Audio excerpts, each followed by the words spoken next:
Bonjour à vous. Alors dans cette vidéo, je vais corriger le travail que vous aviez à faire pour aujourd'hui. Donc on était dans le chapitre traitant de l'offre et de la demande des entreprises. Et puis, je ne sais pas si vous vous souvenez, on avait commencé à remplir ce tableau donc sur les commandes de bateaux pour 2019 à 2023. Donc je vais vous rappeler comment j'ai fait pour remplir ce tableau. Si je prends par exemple les chantiers de l'Atlantique, c'est l'entreprise qu'on étudiait jusqu'à présent. Pour remplir cette ligne de tableau, j'ai été voir dans les carnets de commandes, ici, et pour chaque année, j'ai compté combien de fois le constructeur avait fabriqué de bateaux. Donc en 2019, par exemple, on le voit ici et on le voit ici. Donc en 2019, il a fabriqué deux bateaux. Il a deux commandes de bateaux. En 2020, ici et ici, donc il a deux commandes de bateaux. 2021, chantier de l'Atlantique, ici et ici, de nouveau deux commandes de bateaux. 2022, on a un, deux. Et 2023, on a un, 2, 3, 4, 5. Donc c'est pour ça que ici, sur toutes mes lignes, j'ai 2, c'est bien ce que j'ai compté, et sur 2023, j'ai 5. Donc j'ai fait ça pour tous les constructeurs de paquebots. Une fois que j'ai fait ça, dans le nombre de projets, on fait la somme des projets donc sur toutes les années, donc 2019 à 2023. Donc ici 2 plus 1 plus 1 plus 2 plus 2, ça fait 8. Fincantieri, ça fait 11. Et voilà, j'ai fait ça pour tous les constructeurs. Et pour le total en bas, bah, j'ai fait la somme par année de commandes de bateaux. Donc ça, c'est les commandes de bateaux sur le monde entier. Donc ça peut paraître peu, mais pour rappel, un paquebot, ça coûte 1 milliard. Donc en 2019, on a commandé 9 paquebots. En 2023, il était prévu avant la crise sanitaire qu'on commande 20 bateaux. Pour calculer enfin mes parts de marché, il faut que je fasse la formule suivante. Donc je vais vous faire l'exemple pour meilleur turcu. Donc meilleur turcu, euh, part de marché. Pour calculer les parts de marché, on fait le nombre de projets de l'entreprise, du constructeur, on va mettre du constructeur, et on divise par le nombre de projets total. Et après on fait x100. Donc pour meilleur turcu, ça nous fait 8 divisé par 57 fois 100. Et le résultat, c'est celui que j'ai mis dans le tableau, 14,04%. Que veut dire ce chiffre? Ça veut dire que sur 100 bateaux vendus dans le monde, il y en a 14 à peu près qui sont fabriqués par Meyer Turco. Je continue du coup ma correction. Donc en question 9, on nous demandait pourquoi avoir un carnet de commandes rempli à plus de 5 ans, c'est une bonne chose pour l'entreprise. Et ben ça permet en fait d'anticiper tout simplement. Si demain vous êtes patron de votre boîte et que vous avez des chantiers avec 6 mois d'avance, vous pouvez déjà acheter les matériaux, peut-être embaucher des salariés, peut-être organiser votre travail pour partir en déplacement à la semaine, pour investir dans des machines, pour voilà. Donc, en fait, le fait d'avoir une visibilité sur 5 ans, ça permet d'anticiper, de gérer ses ressources avant. Bien sûr, dans tous les métiers, on n'a pas 5 ans d'avance, hein. Dans les métiers du bâtiment, si on a 6 mois, 1 an, c'est déjà pas mal. Par contre, dans des gros chantiers comme la fabrication de paquebots qui coûtent 1 milliard, effectivement, il faut plus d'avance. Présenter l'investissement réalisé par l'entreprise et indiquer ses conséquences pour 2023. Donc l'entreprise, elle a acheté un terrain de 17 000 m² pour augmenter l'aire de montage de 30%. Donc l'aire de montage, c'est la fabrication de bateaux et permettre la construction de 6 mégablocs. Donc 6 mégablocs, c'est des parties de bateaux. L'investissement prévu coûte 16 millions d'euros et l'idée, c'est donc d'augmenter la capacité de production, c'est-à-dire de fabriquer un bateau plus rapidement. Donc ça va permettre à l'entreprise de pouvoir passer de la fabrication de 2 paquebots par an à 5 d'ici 2023. Donc elle va pouvoir ainsi augmenter fortement le nombre de bateaux fabriqués et donc son chiffre d'affaires, ses bénéfices. Ça paraît logique, regardez, puisque entre 2019 et 2022, on avait un nombre de commandes dans le monde et même pour les chantiers de l'Atlantique très stable. Et par contre, Donc ça, c'est ce qu'ils fabriquent par an, puisqu'ils ont la capacité seulement de fabriquer 2 paquebots par an. S'ils pouvaient faire plus, peut-être qu'ils feraient plus. Et à partir de 2023, on voit que les commandes, elles explosent, donc ils ont bien fait d'investir dans ce nouvel entrepôt, puisqu'ils vont pouvoir fabriquer non plus 2 mais 5 bateaux par an. Et sachant que le marché augmentait fortement, c'était intéressant de faire ça. Alors maintenant, avec la crise, peut-être qu'ils vont perdre un peu des sous, mais l'idée n'était pas idiote au départ. Sur la deuxième partie, donc on va essayer d'étudier un peu plus la demande du marché de la croisière. Je vous ai mis des petites définitions. Et on y va du coup pour de nouveau les parts de marché. Donc là, on n'a pas calculé de parts de marché. On a juste regardé dans le petit graphique ici comment étaient réparties les parts de marché. Donc on parle exclusivement maintenant non plus des paquebots de manière générale, mais des paquebots de croisière.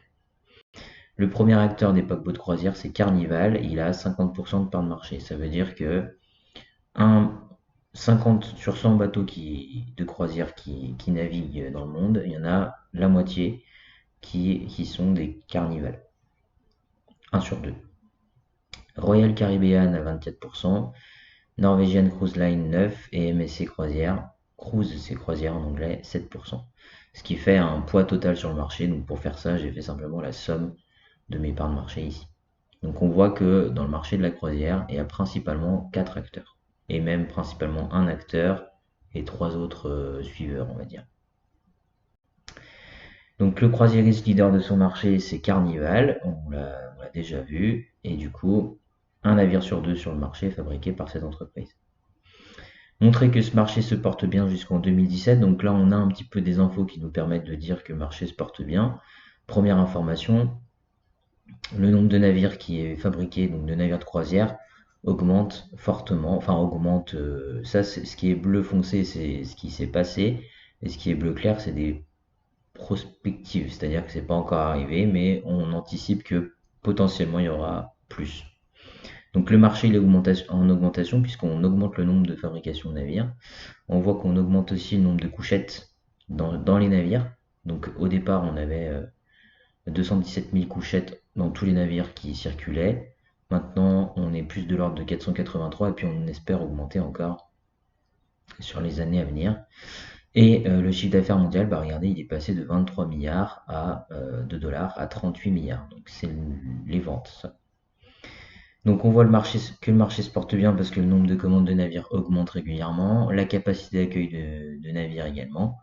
Et, euh, et puis on peut dire également, ça je l'avais pas marqué, le chiffre d'affaires mondial est passé de 23 milliards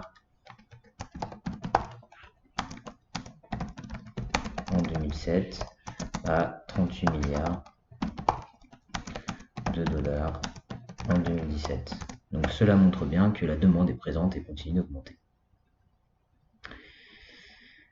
Donc voilà pour ce qui est de la partie voilà, apprentissage des notions. Donc on a vu dans ce chapitre ce que c'était que l'offre sur un marché. L'offre, c'est ceux qui proposent un produit ou un service. La demande, c'est ceux qui veulent consommer ce produit ou ce service. On a vu la notion de part de marché, donc qui est quelle part du gâteau sur le marché une entreprise peut avoir. Et voici donc la correction ensuite du mot croisé. Donc un client qui a besoin d'un rasoir, c'est un demandeur sur le marché. Gillette propose des rasoirs à la vente, c'est un offreur sur le marché. Lieu de rencontre de l'offre et de la demande, eh bien c'est un marché. Dépenser une somme importante pour acquérir des nouvelles machines, augmenter la production, on appelle ça investir. Oui, investir donc dans des biens à long terme. Avoir plusieurs activités pour maximiser ses bénéfices et limiter ses pertes, on appelle ça diversifier. Et puis en vertical, autre entreprise de mon secteur d'activité qui propose les mêmes produits ou services, donc ce sont des concurrents, ou on l'appelle la concurrence. Les idées essentielles de la mission 3, donc qu'il vous faut écrire sur votre cours. L'entreprise offre un savoir-faire, des compétences qui lui permettent de produire des biens ou des services. Ces biens ou ces services donc répondent aux besoins des clients, qu'on appelle aussi la demande. La demande évolue dans le temps, elle change. L'entreprise doit donc être à l'écoute du marché pour en connaître les tendances, l'évolution, de la réglementation, donc des lois, l'évolution de la concurrence, voir ce que font les autres pour soit les suivre si c'est une bonne idée, soit les laisser si ça n'est pas une bonne idée. Et du coup, il faut qu'elle fasse attention à tout ça pour continuer d'exister et augmenter ses parts de marché.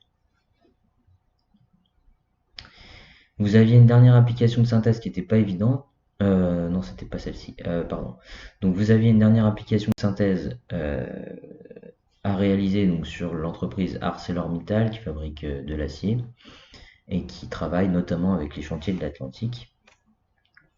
Dans le texte, première question, enfin question 15, souligner les raisons qui ont poussé le constructeur à choisir le fournisseur d'acier d'ArcelorMittal. Donc il y avait plusieurs choses à voir dans le texte.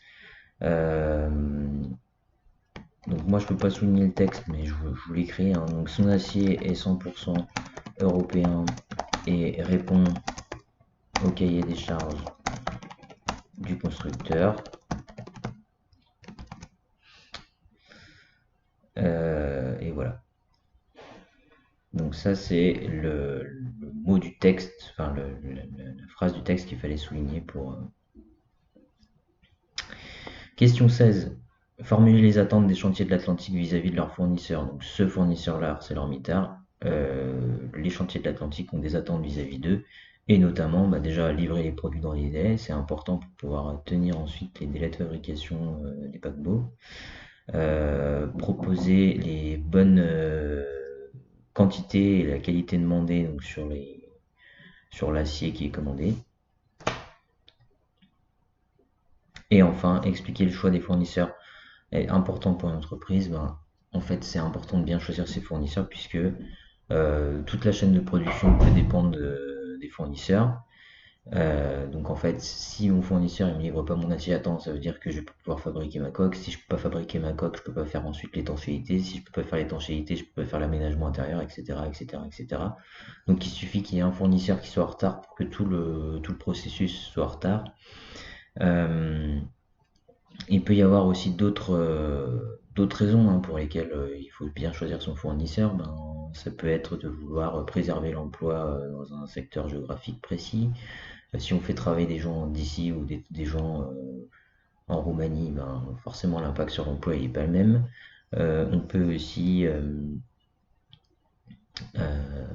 bien choisir ses fournisseurs pour avoir une bonne image. Si les fournisseurs font pas du travail correct, eh bien c'est sur mon image que ça va se répercuter. Voilà, donc vous avez tout un tas de raisons pour lesquelles choisir son fournisseur est important. Je vous en ai cité quelques-unes et je vais rajouter du coup celles que j'ai dit sur l'emploi. Donc le choix d'un fournisseur peut enfin avoir des répercussions sur l'emploi.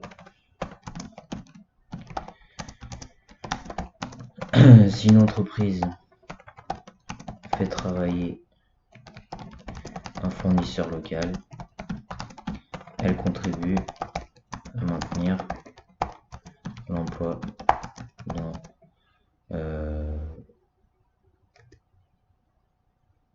dans un secteur géographique donné.